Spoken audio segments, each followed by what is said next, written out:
En términos de materia económica y panorama político nacional, pues hemos tenido mucho de qué hablar.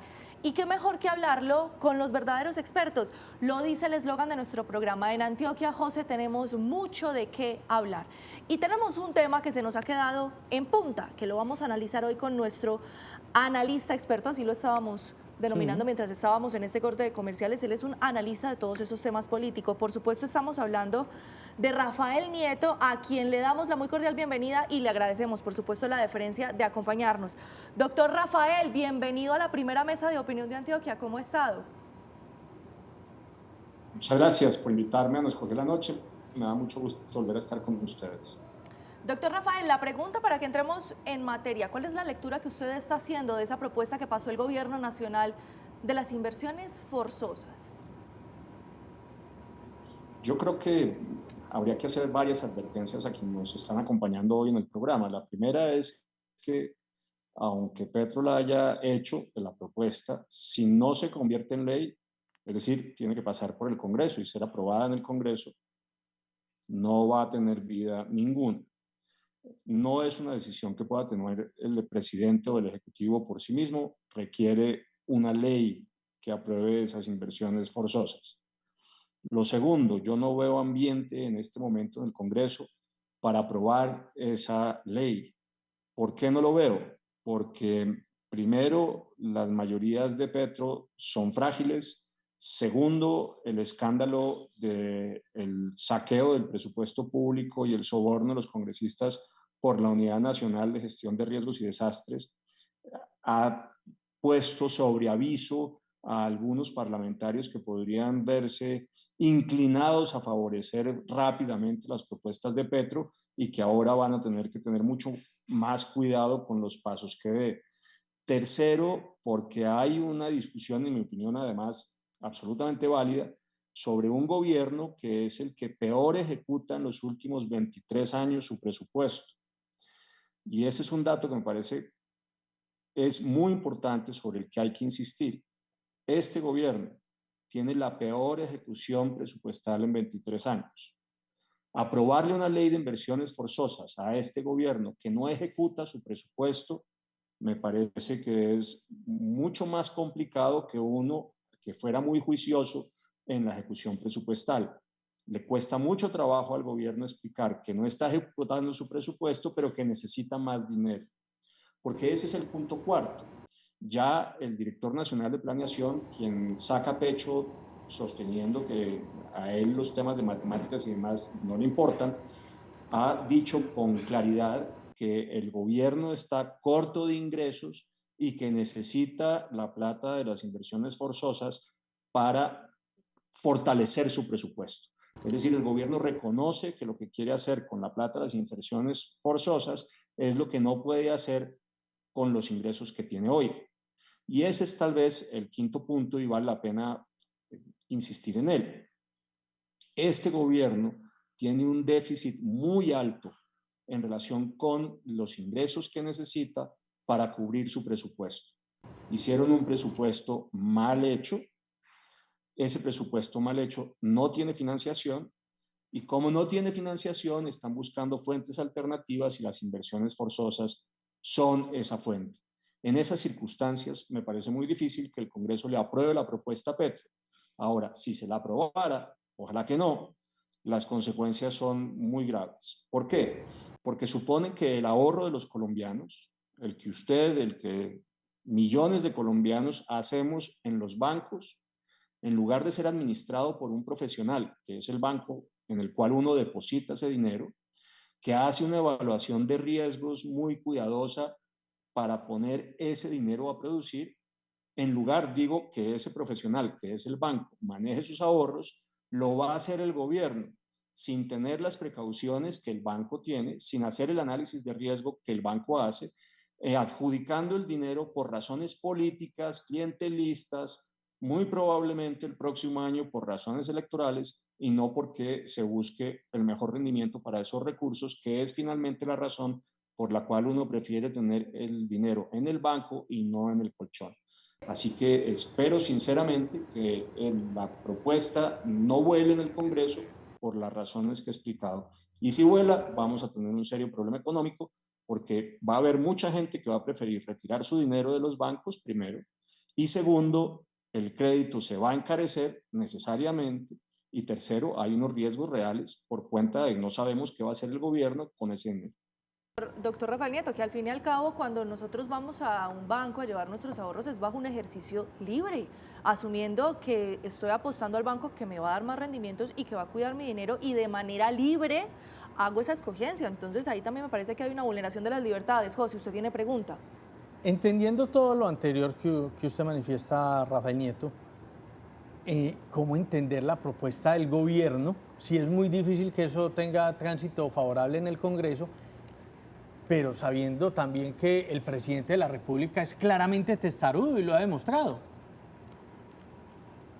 No, es posible, José, que el gobierno insista y presente la propuesta en el Congreso. Muy probablemente es lo que va a hacer, es lo que nos ha anunciado el director nacional de planeación. Y fíjese usted que aquí también hay una contradicción al interior del gobierno, porque también el día de ayer había unas declaraciones de Juan Fernando Cristo, el ministro del Interior, diciendo que no iba a adelantarse la idea que había sugerido Petro de las inversiones forzosas. Es decir, lo que es claro es que en esta materia no hay unanimidad dentro del gobierno y hay, como es usual en este gobierno, contradicciones que incluso se hacen públicas. Yo, sin embargo, coincido con usted, José. Es perfectamente posible que, a pesar de los puntos que yo he señalado, el gobierno insista y presente la propuesta de ley de inversiones forzosas.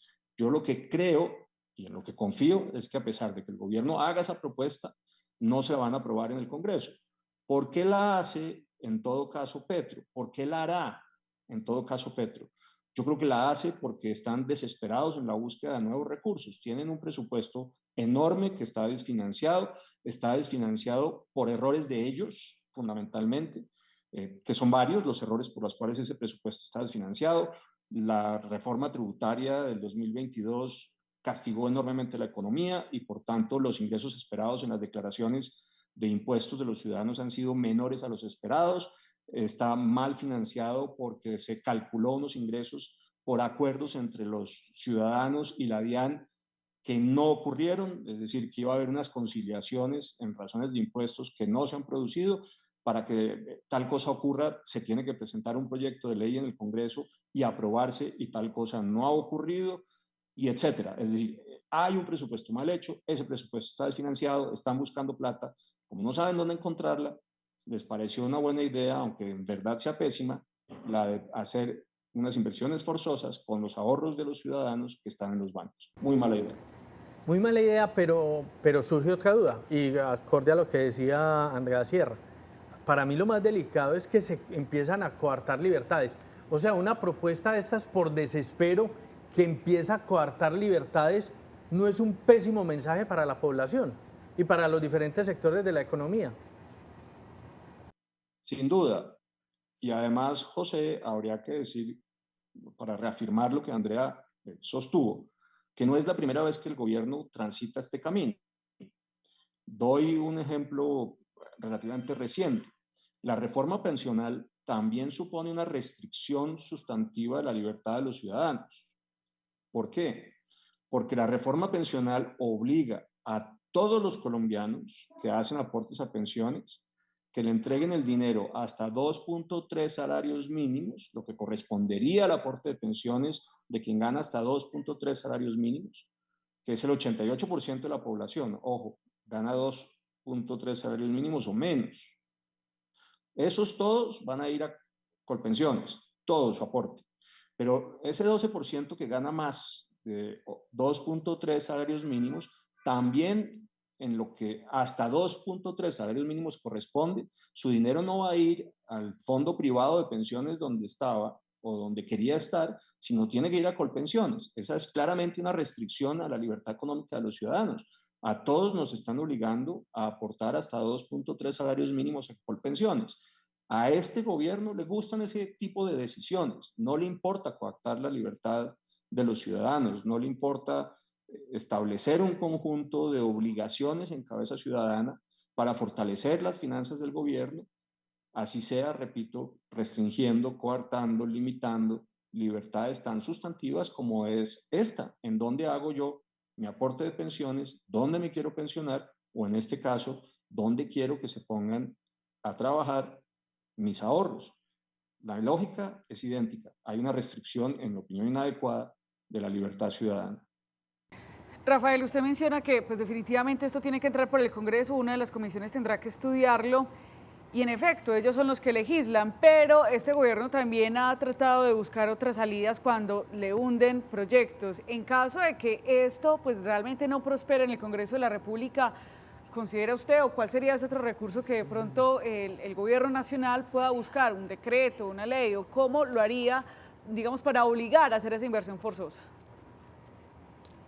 Como en el caso de las pensiones, en este también es indispensable una ley. Es decir, aquí no puede tomar el gobierno una decisión vía decreto, necesita pasar por el Congreso. Si el Congreso no le aprueba la ley de inversiones forzosas, no puede obligar a las inversiones forzosas. Se necesita una ley. En este caso no tiene opción. La encontró en el tema de la reforma a la salud, que supongo era la idea que usted tenía como referente al plantear su pregunta. Evidentemente, lo que ha hecho el gobierno en el tema de la reforma a la salud es tratar de implementar por decreto lo que no le aprobaron en el Congreso. Pero ni en el caso de las pensiones, ni en el caso de las inversiones forzosas, tal cosa es posible. No puede. No puede obligar a unas inversiones forzosas sin una ley aprobada en el Congreso. En ese sentido, nuestro interés tiene que estar es más entonces centrado en esa comisión que entrará a estudiar y no tanto en la propuesta del presidente, porque digamos, las personas que están preocupadas, en el caso eventual de que lo aprueben, pues realmente aquí la responsabilidad va a recaer sobre esos congresistas. Yo creo que hay que hacer las dos tareas de control político. Yo creo que hay que criticar en el mejor sentido de la palabra y además siempre de manera respetuosa y con argumentos la propuesta del gobierno, señalando por qué es inconveniente, entre otras razones por las que hemos visto, incluyendo la que planteó Andrea de la restricción de la libertad de los ciudadanos, pero también hay que hacer la tarea juiciosa de presionar a los congresistas para pedirles que hagan una tarea juiciosa de evaluación del proyecto del gobierno, que además verifiquen que se ajuste a la Constitución, que el procedimiento y el trámite de esa ley sea el que la Constitución establece. A este gobierno se le caen sistemáticamente las leyes en la Corte Constitucional por vicios de trámite, por vicios de procedimiento, por vicios de forma, que no son meras formalidades. Los procedimientos tienen una razón de ser. Esos procedimientos lo que buscan es garantizar el ejercicio democrático, que en la discusión de los proyectos de ley haya una profundización democrática, no un mero trámite. Pues bien, eso es lo que hay que pedirle a los congresistas, que adviertan cuáles son los riesgos y que en el trámite y el examen del proyecto del gobierno sean muy cuidadosos en que se ajuste a la Constitución y a la conveniencia. Puede ser que un proyecto de ley se ajuste a la Constitución, pero que sea inconveniente. En este caso, en mi opinión, es claramente inconveniente y creo que lo que tenemos que hacer es presionar a los congresistas, los ciudadanos, para señalarles con claridad que no es lo que queremos y además cuál es el costo político de apoyar para ellos la propuesta del gobierno. Nos cogió la noche, pero aprovechando su presencia, ¿qué esperar en estos 2 años que restan del gobierno de Gustavo Petro? Rápidamente. José, yo soy pesimista, yo no soy optimista, es decir, yo creo que aquí vamos a tener que tener mucha paciencia y tratar de hacer el mejor ejercicio de control democrático, de control político de la gestión del gobierno. Y que tenemos que, todos los que defendemos la democracia, hacer al menos 3 cosas, juiciosamente. La primera, una oposición razonable, argumentada, seria al gobierno. Me parece que eso es indispensable. La segunda, prepararse para ver cuál es la respuesta ciudadana si a Petro le sigue tentando la idea de quedarse en el poder más allá del 7 de agosto del 2026, es decir, prepararse para resistir y evitar que se consolide un autogolpe si Petro decide esa aventura. Ojalá que no, pero eso es un riesgo y venimos advertidos de él y haríamos muy mal si no nos preparáramos. Y tercero, también creo que tenemos que hacer la tarea de construir unas candidaturas de unidad para que en la segunda vuelta del 2026 haya un candidato que nos represente y no tengamos un ejercicio en el cual esté el candidato de Petro y, por ejemplo, y ahí déjeme expresar mi opinión personal, Claudia López. Yo creo que es fundamental tener una candidatura de unidad que permita garantizar que pasará de primera a segunda vuelta y que nos vamos a enfrentar en esa segunda vuelta o bien con Claudia López o con el candidato de Petro y lo vamos a derrotar. Es decir, la unidad de la oposición es indispensable en esos tres escenarios. En el de la oposición democrática, argumentada, constructiva a este gobierno que hace las cosas muy mal, primero, en prepararnos para resistir un autogolpe si decide esa aventura, y tercero, para poder ganar las elecciones y cerrar esta horrible noche el 7 de agosto del 2026. Porque la alternativa que veíamos algunos, que era la de que se iba a aplicar el artículo 109 de la Constitución y iba a haber un juicio por indignidad, yo desafortunadamente creo que no se va a poder concretar. Veo que el gobierno tiene mayorías en la comisión de acusaciones, creo que el gobierno compró al expresidente de la comisión de acusaciones, Wahid Mansur, como lo muestran todas las evidencias que han señalado Olmedo López y Snyder Pinilla en relación con el pago de sobornos a Wahid Mansur, y creo que por esa vía no vamos a avanzar tristemente en el 109. Así que no nos quedan sino esas tres alternativas, esos tres escenarios, y tenemos que trabajar en los tres en paralelo, juiciosa y seriamente. Doctor Rafael Nieto, pues esperemos que ese trabajo sí se dé y que sí se llegue a una unión. Gracias por haber aceptado nuestra invitación y por habernos acompañado en Nos Cogió la Noche. Muchas gracias, Andrea, y muchas gracias a todos los que nos han acompañado en Nos Cogió la Noche. Feliz resto de noche para usted.